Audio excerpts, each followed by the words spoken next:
আল্লাহ বলছেন তোমরা বান্দা মাটিটাকে কামড়াইয়া আঁকড়াইয়া ধরে রাখছো না, জমিনটাকে পৃথিবীটাকে আঁকড়াইয়া ধরে রাখছো না, কোনোভাবেই মরতে চাচ্ছ না। কিন্তু তুমি কি জানো না বান্দা, দুনিয়া যে তোমারে থাকতে দিবে না।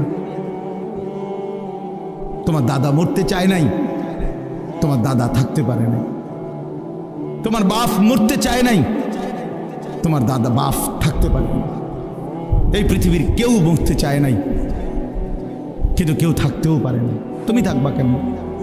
আমি থাকবো কেমনে? আমার দাদারে তো আমি নিজ চোখে দেখছি, কই আমার দাদা তো এখন নাই। আমার নানিরে আমি নিজ চোখে দেখছি, কই তারা তো নাই। আমার মা, আমার বাবা, আমার দাদা, চাচা, মামা, ফুফা, খালু, কত মানুষ। মা আছেন এখনো, বাবা নাই। আমার সেই সুন্দর চেহারার বাপ, ওনায় তো অনেক দিন হয়েছে, আর দেখি না, এখন খবরে চলে গেছেন সেই কত আগে। দুনিয়া আমারে থাকতে দিবে কেমনে? নওজোয়ান ভাই, তোমারও তো থাকতে দিবে না।